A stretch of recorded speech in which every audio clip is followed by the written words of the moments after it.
Hello and welcome to achievers 5 dear learners of IGNOU MS psychology MPC 005 का ये second video है easy notes के explanation का। First video में हमने फर्स्ट 3 टॉपिक्स कवर किए थे और अब जो है हम 4, 5 और 6 आज की क्लास में 4, 5 एंड 6 टॉपिक कवर करेंगे। मैंने आपको बताया था लास्ट वीडियो में वैलिडिटी एक इंपॉर्टेंट टॉपिक है। वैलिडिटी को समझेंगे, मीनिंग एंड टाइप्स, और ये जो पार्ट दिख रहा है ना स्पेसिफिकली, ये तो बहुत पूछा जाता है, वैलिडिटी के क्वेश्चन के साथ जुड़ के आता है। और ये भी हो सकता है कि ये अकेला टॉपिक 6 मार्कर में आपको कहीं मिल जाए, कहीं मतलब सेक्शन बी में मिलेगा ऑफ कोर्स, तो वहाँ पर ही आपको मिल सकता है, तो उस हिसाब से भी प्रिपेयर होकर करके चलिए। बाकी variable and their types, constructs and their type, ये कुछ कम पूछा गया है, लेकिन हाँ है तो इसलिए उसको हम कवर करेंगे। इतना तो पूछा ही गया है कि इजी नोट्स में इसने अपने लिए जगह बना ली है। तो आप जानते हैं कि इजी नोट्स में जो भी हमारा कंटेंट होता है वो इम्पॉर्टेंट ही होता है। हम सिर्फ इम्पॉर्टेंट टॉपिक्स को कवर करते हैं, but considering maximum of the syllabus. तो ये तो सब हमने कवर कर लिया था। हमें आना है नेक्स्ट क्लास की तरफ, काफ़ी आगे चले गए। वैलिडिटी की बात करनी है, टाइप्स पे बाद में आएंगे, पहले वैलिडिटी की बात करते हैं। रिलायबिलिटी आप सबने समझ लिया था। रिलायबिलिटी सिंपल कॉन्सेप्ट था जिसको हमने कंसिस्टेंसी से जोड़ा था। वैलिडिटी का मतलब होता है वैलिड। अच्छा, वैलिड वर्ड का क्या मतलब होता है अगर सिंपलर वे में समझे तो? सबसे ईजी एग्जाम्पल है फ़ोन की वैलिडिटी, सिम की वैलिडिटी बंद हो जाना, वैलिडिटी ख़त्म हो जाना। वैलिडिटी ख़त्म हो गई मतलब एक्सपायर हो गई कोई भी चीज़। लिखा होता है ना वैलिड अप टू 15 अक्टूबर, किसी प्रोडक्ट में लिखा होता है। वैलिडिटी का मतलब ये हो जाता है कि वो वर्किंग मोड में है। अगर वो वैलिड है तो वर्किंग मोड में है, और जब वो वर्किंग है तो वो अपना काम कर रहा है। करेक्ट? जब कोई भी चीज़ वर्किंग में है तो अपना काम कर रही है। जैसे कोई प्रोडक्ट के पीछे लिखा हुआ है मान लेट्स से कि valid up to this date, तो मतलब वो उस डेट तक अपना काम करेगा जिस काम को उसे करना है। तो उसी तरीके से वैलिडिटी होती है। Validity refers to the extent to which a research study test और measurement tool accurately measure what it intends to measure. ये है बात इंपॉर्टेंट कि जिस चीज़ को मेजर करने के लिए इसको बनाया गया है, क्या उसी चीज़ को मेजर कर रहा है? आपने क्वेश्चनायर बनाया जिसके थ्रू आप किसी पर्सन का इंटरेस्ट जानना चाहते थे, इंटरेस्ट बेस्ड क्वेश्चनायर बनाया, लेकिन जब उसका इवैल्यूएशन करा, क्वेश्चन आपने बड़े हिसाब किताब से बनाया, आपने सोचा कि इस क्वेश्चनायर में जो क्वेश्चन है वो इसके बारे में मुझे इंटरेस्ट ले पता कर पाऊंगा मैं, लेकिन इंटरेस्ट की जगह पर कुछ और चीज़ें आपको मिलने लगी, कुछ और आपको लगने लगा ये तो नॉलेज बेस्ड हो गया, या कुछ और तरीके से उसने आंसर दिए। तो कमी कहाँ थी? आपके सवाल पूछने में कमी थी, यानी आपके टेस्ट में प्रॉब्लम थी, यानी उसकी वैलिडिटी ज़ीरो थी। अब ज़ीरो तो वर्ड बोल दिया मैंने फ्लो में, ज़ीरो से मतलब हो गया उसकी वैलिडिटी बहुत कम थी, जिसकी वजह से यानी वो सही तरीके से वैलिड नहीं था, वो अपना वो काम ही नहीं कर पाया जो उसे करना था। राइट? तो वो वैलिड नहीं रहा, मतलब वो टेस्ट एक्सपायर हो गया ऐसे समझ लीजिए, क्योंकि वो तो उस चीज़ वो मेजर ही नहीं कर पाया जो मेजर करने के लिए उसे बनाया गया था। तो वैलिडिटी एक सिंपल कॉन्सेप्ट है कि वैलिडिटी में हम किसी भी टेस्ट में ये देखते हैं कि क्या ये वही मेजर कर रहा है जिस काम के लिए इसको बनाया गया है या नहीं। तो ये वैलिडिटी होती है। अब हाई वैलिडिटी का मतलब होता है research findings truly represent the phenomena under investigation rather than being distorted by bias, error और इररिलेवेंट फैक्टर। अगर टेस्ट हाईली वैलिड है तो इसका मतलब उसको कोई भी बाहर का जो फैक्टर है, दूसरा कोई भी एक्सटर्नल चीज़ हो सकती है, वो कोई भी बायस हो गई, किसी का इशू हो गया है, कोई भी एरर्स हो गई, वो उसको अफेक्ट नहीं कर रही हैं। ओके, रिसर्च में वैलिडिटी बहुत ज़रूरी है, क्योंकि हमारे लिए ये समझना बहुत ज़रूरी है कि हम जिस काम को करना चाह रहे हैं काम वही होना चाहिए। अगर वो काम अपने ट्रैक से हट गया, हम अपने ऑब्जेक्टिव से हट गए, हमारा टेस्ट अपने ऑब्जेक्टिव से हट गया, तो हम जो करने निकले थे वो हो ही नहीं पाएगा। तो बहुत ज़रूरी है कि जो हमारा टेस्ट है वो वैलिड हो। Validity is not a fixed property of an instrument, rather it depends on how well the instrument is applied in a particular context। ये भी मैटर करेगा। जैसे हमने जो क्वेश्चनायर बनाया था, मैं अभी उसी पे आ जा रही हूँ, इंटरेस्ट पे। आपने जो क्वेश्चनायर बनाया था ये सोच के कि मैं ग्रेजुएशन के स्टूडेंट्स पर इसको अप्लाई करूँगा, लेकिन आपको स्टूडेंट मिल गए 6, 7, 8 के, तो आपने जिसके लिए बनाया था उन पर भी वो अप्लाई नहीं हो पाया, जिसकी वजह से भी आपके टेस्ट की वैलिडिटी पर क्वेश्चन उठ रहा है। तो ये इस चीज़ पर भी डिपेंड करता है कि जो हम जिस पर भी अप्लाई करना चाह रहे हैं उस पर ही हम अप्लाई कर पा रहे हैं। मतलब बहुत कॉन्टेक्स्ट है, वैलिडिटी सिर्फ उस चीज़ से डिफाइन नहीं होगी अकेले। Good validity combines proper measurement techniques, appropriate sampling, accurate interpretation, है ना। जैसे मैंने कहा कि वैलिडिटी सिर्फ एक चीज़ से डिफाइन नहीं होगी, बहुत सारी बातें हैं, वो सब अपनी जगह पर सही होनी चाहिए, तब कहीं जाके टेस्ट को हम वैलिड कह पाएंगे। High validity increases confidence in finding, allowing research to generalize result. Inform policy decision, advance scientific understanding. जब वैलिडिटी नहीं होगी तो reliable data can lead to incorrect. हम जो अभी देखिए, अभी एक लाइन आई थी, वापस रिलायबिलिटी पे जाके आप रीड ज़रूर करिएगा, रिलेशनशिप था दोनों का, कि अगर हमारा जो टेस्ट है वो रिलायबिलिटी तो क्रिएट कर रहा है, बार बार वैसे ही टेस्ट दे रहा है, लेकिन वो जो मेजर करने के लिए बना है वो उसके लिए नहीं कर रहा है, वो जो कुछ भी रैंडम कर रहा है, तो उसकी रिलायबिलिटी तो बनी हुई है मगर वो टेस्ट फिर भी वैलिड नहीं है। तो वैलिडिटी अलग कॉन्सेप्ट हो जाता है। वैलिडिटी के बहुत सारे टाइप्स होते हैं। वैलिडिटी को कई सारे टाइप में कैटेगराइज किया जा सकता है, जैसे content validity, it ensures the test cover all relevant aspect of the concept being measured. जैसे एक एग्जाम, एकेडमिक एग्जाम होता है तो वो सिलेबस के सारे मेजर टॉपिक को कवर करता है। आप ही के पेपर में है, आप लोग जब एग्जाम देके आते हैं तो आप कहते हैं कि अरे सारा कुछ एक ही चैप्टर से आ गया, दूसरे चैप्टर से कुछ पूछा ही नहीं गया। तो मतलब कंटेंट वैलिड, जब हम कोई टेस्ट बना रहे हैं, कोई टूल बना रहे हैं, तो उसकी वैलिडिटी में ये बहुत इंपॉर्टेंट बात हो जाती है कि वो सभी कंटेंट कवर हो जो हम करना चाहते हैं या जो रिक्वायर्ड है, वो इंपॉर्टेंट वर्ड हो गया। Construct validity determines whether the tool truly measures the theoretical construct it claims to measure, यानी कि कन्वर्जेंट वैलिडिटी, डिस्क्रिमिनेंट वैलिडिटी दो आएंगी कंस्ट्रक्ट के अंदर।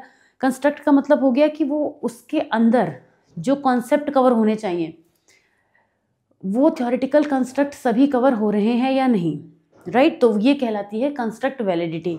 When measure of related construct are highly correlated, when measure of unrelated construct show low correlation. तो दो type की validity हो जाती है।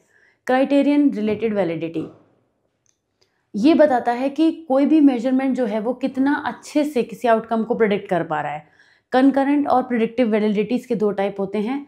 जो करंट सिनेरियो में, करंट क्राइटेरिया में हम अगर कोई भी कोरिलेशन फाइंड आउट कर रहे हैं तो वो कंकरेंट वैलिडिटी होती है, और प्रिडिक्टिव वैलिडिटी तब होती है जब हम उस रिजल्ट से सही से प्रिडिक्ट कर पाएँ फ्यूचर का।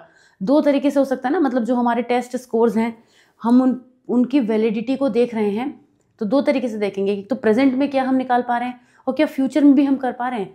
तो वो दो टाइप इसके हो जाते हैं। Face validity, the extent to which a test appears effective to users based on a superficial judgment. Although important for acceptance, it is the weakest form scientifically. जो फेस है उस टेस्ट का वो उसको कवर कर रहा है या नहीं, यहाँ पे इसकी फेस वैलिडिटी हो जाती है। Ecological validity, the extent to which finding apply to real life situation outside the research setting.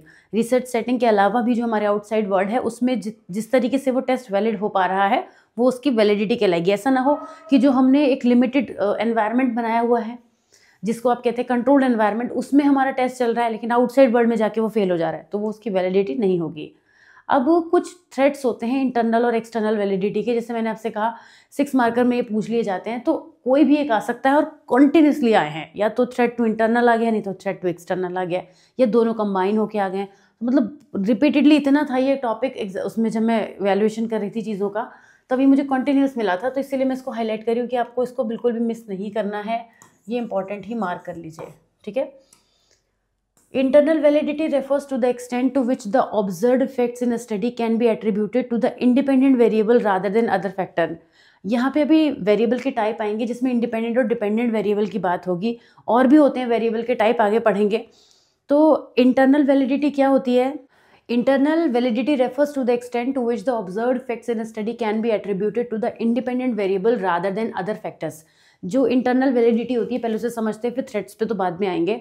Internal validity हम तब कहते हैं उसको जब हमारा जो भी हमारी स्टडी चल रही है उसमें जो इफेक्ट्स आ रहे हैं वो किसकी वजह से आ रहे हैं, उस पर हम इंडिपेंडेंट वेरिएबल की वजह से आ रहे हैं। अभी मैंने कहा कि इनको भी आगे हम पढ़ेंगे। कोई भी जब हमारा रिसर्च प्रोसेस चलता है, कोई भी टेस्टिंग मेथड चलता है, तो उसमें होता क्या है कि कुछ एक्सट्रेनियस वेरिएबल्स भी होते हैं, आउटसाइड फैक्टर्स भी होते हैं जो हमारे कंट्रोल सेटिंग में अगर हम ना करें किसी चीज़ को तो डिस्टर्बेंस क्रिएट कर सकते हैं। बाहरी तत्व जिन्हें हम कहते हैं, जो बाहर की चीज़ें होती हैं। तो जब हमारी इंटरनल वैलिडिटी का मतलब ये हो गया कि आउटसाइड फैक्टर का कोई रोल नहीं है, इंटरनल है, यानी जो भी है अंदर जो प्रोसेस चल रहा है उसकी वजह से जब हम वैलिडिटी को डिफाइन करते हैं तो वो इंटरनल वैलिडिटी कहलाती है। इसमें कई सारे थ्रेड्स हो सकते हैं, जैसे हिस्ट्री की बात करें तो events occurring outside the experiment during the study period में इन्फ्लुएंस पार्टिसिपेंट्स रिस्पॉन्सेज। अगर कोई और डेटा हमारे पास है जो आउटसाइड द स्टडी है, यानी हिस्ट्री की फॉर्म में, प्रीवियस डेटा की फॉर्म में, तो वो इसको अफेक्ट कर सकता है। Maturation, changes in participants over time. अगर हम बार बार अपने एक्सपेरिमेंट में पार्टिसिपेंट को बदल रहे हैं, तो यानी हम बार बार कुछ आउटसाइड से लेकर आ रहे हैं इनसाइड ऑफ आवर एक्सपेरिमेंट, तो उसकी वजह से भी थ्रेट हो सकता है। टेस्टिंग इफेक्ट, रिपीटेड टेस्टिंग में influence scores as participants become familiar with the test format. अगर हम एक ही टेस्ट को बार बार रिपीट करेंगे तो हमारे जो पार्टिसिपेंट है वो फेमिलियर हो जाएंगे, जिसकी वजह से हमें लगेगा कि हमारा तो टेस्ट बिल्कुल सही है। Instrumentation, changes in measurement tool, अगर हम चेंजेस करेंगे, अगेन हम कोई दूसरा टूल ला रहे हैं तो मतलब जो हमने पहले सेटिंग में डिसाइड किया उसको यूज़ ना करके हम कुछ और यूज़ कर रहे हैं, तो उसकी वजह से भी हो सकता है। स्टैटिस्टिकल रिग्रेशन, एक्सट्रीम स्कोर अगर आ जाएं मीन के अबाउट, जैसे एनपीसी की बात करेंगे, 6 पेपर में आपने अगर थोड़ी बहुत स्टडी करी है तो आप जानते हैं कि एक एनपीसी जो होता है उसका मीन मीडियन मोड तीनों यहाँ पर एग्जिस्ट करते हैं। तो अगर एक्सट्रीम स्कोर हो जाएंगे तो ये जो कर्व है ना वो रहेगा नहीं, ऐसा नहीं रहेगा, ये तो ऐसा हो जाएगा या ऐसा हो जाएगा, यानी एक तरफ चले जाएगा स्कोर।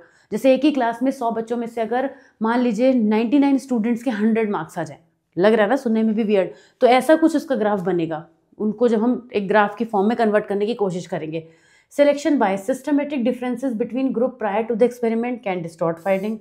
अगर हमने ग्रुप का सिलेक्शन भी इस तरीके से किया है तो भी वो प्रॉब्लम कर सकता है।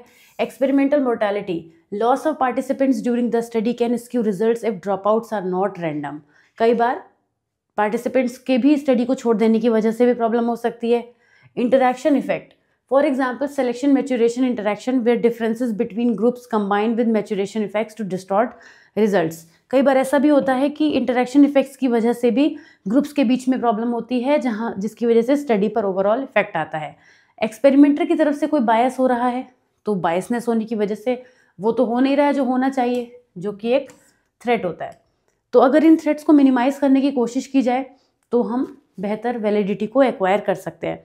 फिर आती है बात एक्सटर्नल वैलिडिटी की। एक्सटर्नल वैलिडिटी का मतलब वो है to which research finding can be generalized beyond the specific condition. हमने एक स्पेसिफिक कंडीशन में टेस्ट किया लेकिन हम उसके बाहर भी उसको अप्लाई कर सकते हैं, उसके बाहर भी उसको जनरलाइज कर सकते हैं, तब वो एक्सटर्नल वैलिडिटी कहलाती है। इसमें भी कुछ थ्रेट्स रहते हैं, जैसे कि थ्रेट्स का मतलब हो गया कि वो चीज़ें जो हमारे रिसर्च पर इफेक्ट डालेंगी उसकी वैलिडिटी को एग्जिस्ट नहीं होने देंगी। Major threats include population validity, the sample may not represent the large population. तो रिजल्ट कई बार हम ऐसा सैंपल ले लेते हैं जो छोटा हो सकता है, फिर जब हम उसको एक्चुअल में बाहर की दुनिया में अप्लाई करने जाएं तो वो नहीं हो पाए, तो पॉपुलेशन वैलिडिटी यानी पॉपुलेशन सैंपल जो है वो एक प्रॉब्लम कर सकता है। इकोलॉजिकल, द स्टडी सेटिंग में differ significantly from real life. हमने जो कंट्रोल्ड एनवायरनमेंट में अपना एक्सपेरिमेंट किया है, जब हम उसको रियल लाइफ में करेंगे तो एनवायरनमेंट बदल सकता है। बहुत कुछ चीज़ें रियल एनवायरनमेंट में जाके चीज़ें बदल सकती हैं। Temporal, results obtain in a particular time frame और हिस्टोरिकल कॉन्टेक्स्ट में not apply in the future, है ना। जो आप देख रहे हैं कि जो भी चीज़ है वो उस फ्रेम से बाहर निकल रही है, जब भी फ्रेम से बाहर निकलेगी तो चीज़ें बदल सकती हैं। Interaction of testing and treatment, pre testing can influence participants response to the treatment making effect less likely to occur. मतलब अगर हमने कोई प्री टेस्ट करा लिया तो जो हमारे पार्टिसिपेंट्स है वो रेडी हो गए, उनको पता चल गया, तो अब जो रिजल्ट आएगा वो उतना नेचुरल नहीं आएगा क्योंकि they are aware of what is going to happen, that is why. Interaction of selection and treatment, the specific characteristics of participants selected for the study may interact with the treatment in ways that limit generalizability। यानी अगर हमने group का selection किया है या participant का selection किया है, उसमें किसी तरीके का बायस अगर हमने हो गया है, कर दिया है, तो उसका भी फर्क पड़ता है। रिएक्टिव अरेंजमेंट्स, पार्टिसिपेंट्स में alter their behaviour simply because they know they are being studied, जिसकी वजह से, जिसको हम कहते हैं सोशल डिजायरेबिलिटी लोग दिखा सकते हैं ना, उस तरीके से बिहेव करना, वो भी हो सकता है। पार्टिसिपेंट्स की तरफ से ये हो जाएगा। Multiple treatment influences, exposure to multiple treatment can affect outcome differently than exposure to a single treatment, जिसकी वजह से जनरलाइजेशन कम हो जाता है। मतलब मल्टीपल ट्रीटमेंट अगर हम करेंगे, मल्टीपल मेथड्स हम यूज़ करेंगे तो भी प्रॉब्लम आ सकती है। और इस तरीके के जो भी थ्रेट्स हैं इनको मिनिमाइज अगर हम करें तो हम बेहतर एक्सटर्नल वैलिडिटी एक्वायर कर सकते हैं। आते हैं वेरिएबल एंड देयर टाइप्स पर। स्टैटिस्टिक्स और रिसर्च में वेरिएबल एक ऐसी कैरेक्टरिस्टिक एट्रीब्यूट या क्वांटिटी होती है जिसको हम मेजर करते हैं, ऑब्जर्व करते हैं। वेरिएबल का मतलब होता है जो वेरी करता है, जो बदल सकता है। ऐसी कोई भी चीज़ हमारे रिसर्च के प्रोसेस में जो बदल सकती है ओवर टाइम, जिस पर कोई इफेक्ट आ सकता है, वो वेरिएबल कहलाता है।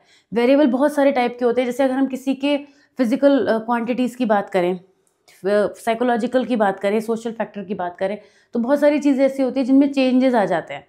तो उस तरीके से जिसमें भी चेंज आ सकता है वो सब वेरिएबल कहलाते हैं। इंडिपेंडेंट वेरिएबल, इंडिपेंडेंट वेरिएबल वो होता है जिसको हम बदल सकते हैं और selected by the researcher to examine its effect on another variable। किसी भी स्टडी में जैसे कि जो इंडिपेंडेंट वेरिएबल होता है वो होता है, जैसे इंडिपेंडेंट है ना, वो उसमें फ्रीडम है, तो उसमें हम कुछ भी चेंजेस कर सकते हैं और फिर देखते हैं कि उसका इफेक्ट डिपेंडेंट वेरिएबल पर क्या आया। जैसे किसी भी रिसर्च में दो चीज़ें साथ चल रही हैं, तो एक में कुछ भी बदलाव करने पर क्या दूसरे में कोई फ़र्क आ रहा है, तो जिसमें हम बदलाव कर सकते हैं वो इंडिपेंडेंट वेरिएबल है। इंडिपेंडेंट है ना, फ्रीडम है उसके पास, उसको बदला जा सकता है। लेकिन डिपेंडेंट तो डिपेंडेंट है, फिक्स है, उस पर हम सिर्फ इफेक्ट देख सकते हैं कि क्या आया, लेकिन उसको बदल नहीं सकते। जैसे कि किसी स्टूडेंट का पढ़ाई में मन नहीं लगता है, आप रिसर्च कर रहे हैं कि उसके साथ ऐसा क्या किया जाए कि उसका रिजल्ट बेहतर हो जाए, तो आप रिजल्ट को डायरेक्ट नहीं बदल सकते। जिस चीज़ को आप डायरेक्ट नहीं बदल सकते वो है डिपेंडेंट वेरिएबल। और जिसमें आप बदलाव ला सकते हैं, किस में ला सकते हैं, आप उसके पढ़ाई के घंटे बढ़ा सकते हैं, आप उसको अच्छे बुक्स प्रोवाइड करा सकते हैं, आप उसको अच्छी कोचिंग दे सकते हैं। ये सारी चीज़ें इंडिपेंडेंट वेरिएबल हैं, क्योंकि इनमें आप जो भी चेंजेस करेंगे उसका इफेक्ट आपको किस में देखने को मिलेगा, डायरेक्ट इधर डिपेंडेंट वेरिएबल में देखने को मिलेगा, मार्क्स में की फॉर्म में नजर आएगा, क्योंकि आपका अल्टीमेट ऑब्जेक्टिव क्या है, उसके मार्क्स को बढ़ाना। तो ये समझ लीजिए कि इंडिपेंडेंट वेरिएबल में क्या होता है कि हम उस वेरिएबल को चेंज करते रहते हैं जब तक हमें हमारा डिपेंडेंट वेरिएबल वो नहीं मिल जाता जो हमें चाहिए। तो इंडिपेंडेंट डिपेंडेंट वैसे एक साथ ही समझे जाते हैं। The dependent variable is the outcome और response measured in a study. It changes depending on the influence of the independent variable. जैसे कि एग्जाम्पल दिया था कि in a study on the effect of therapy type on depression, the therapy type is the independent variable. जैसे जैसे हम therapy का type change करेंगे, मॉडिफाई करेंगे, डिप्रेशन का जो रिजल्ट है, डिप्रेशन में हमने कितना अचीव किया, कैसा हमारा स्कोर रहा, वो आएगा। तो इंडिपेंडेंट वेरिएबल वो है जिसे बदला जा सकता है, डिपेंडेंट वेरिएबल वो है जिसे बदला नहीं जा सकता। बदलता तो ये है, पर किसकी हेल्प से, इंडिपेंडेंट वेरिएबल की हेल्प से। कंट्रोल वेरिएबल ये वो होते हैं जो आईवी और डीवी यानी इंडिपेंडेंट और डिपेंडेंट वेरिएबल के रिलेशनशिप को इन्फ्लुएंस नहीं करते, लेकिन लगातार उसमें बने रहते हैं। For instance keeping session duration the same for all the participants. जैसे ऊपर एक एग्जाम्पल था, उसी के रेफरेंस में है ये, तो वो कंट्रोल वेरिएबल कहलाते हैं। मतलब हम ऐसी सिचुएशन जिन्हें कंट्रोल करते रहें जिससे हमारी जो सिचुएशन चल रही है, प्रोग्रेस चल रही है, वो मॉनिटर होती रहे, उसको हम कर सकें। एक्सट्रेनियस वेरिएबल वो होते हैं, these are variables other than the independent variable that may affect the dependent variable unintentionally. जैसे हमने उस स्टूडेंट को पढ़ने के लिए एनवायरनमेंट तो दिया, सब दिया, लेकिन एक ऐसी जगह दिया जहाँ पर रोज शाम को पड़ोस में कहीं भी बहुत लाउड म्यूजिक बजता रहता है। तो ये वो एक्सट्रेनियस वेरिएबल हैं जो सिचुएशन में प्रॉब्लम क्रिएट कर रहे हैं। ये रिजल्ट आने ही नहीं दे रहे, उसके मार्क्स अच्छे हो ही नहीं पा रहे हैं, इवन दो हम सब कुछ कर रहे हैं, मगर वहाँ पे प्रॉब्लम आ जा रही है क्योंकि एक्सट्रेनियस वेरिएबल अपना काम कर रहे हैं। फिर क्वांटिटेटिव वेरिएबल भी होते हैं जिसमें नंबर्स की फॉर्म में हम उनको कर पाते हैं। कई बार डेटा हमारे पास ऐसा होता है, निकल कर आता है, जो हमारे पास क्वांटिटेटिव फॉर्म में होता है। तो वो सभी तरीके का, कोई स्पेसिफिक वैल्यू निकालना, कोई रेंज की फॉर्म में चीज़ों को डिफाइन करना, वो वेरिएबल हो जाते हैं डिस्क्रीट, कॉन्टिन्यूअस। क्वालिटेटिव वेरिएबल वो होते हैं जो, इनको कैटेगोरिकल वेरिएबल भी कहते हैं, ये क्वालिटी डिस्क्राइब करते हैं, राइट, तो उनको हम क्वालिटेटिव वेरिएबल कहते हैं। फिर मॉडरेटर वेरिएबल होते हैं, ये किसी भी रिलेशनशिप, इंडिपेंडेंट डिपेंडेंट वेरिएबल के रिलेशनशिप की स्ट्रेंथ को बताते हैं। जैसे कि एज में moderate the effect of training on performance. अगर स्टूडेंट वाले केस में ही ले लें तो जितना अच्छे से हम एक छोटे बच्चे को प्रिपेयर करा सकते हैं, आदेश दे सकते हैं, ऑर्डर पास कर सकते हैं, उतना दूसरे पर, बड़े बच्चे पर नहीं कर सकते। तो यहाँ पे मॉडरेटर वेरिएबल वो हो जाएगा जो सिचुएशन को बैलेंस कर पाएगा। Mediator variable, these explain the mechanism through which the independent variable influence the dependent variable. For example self efficacy might mediate the relationship between training and job performance.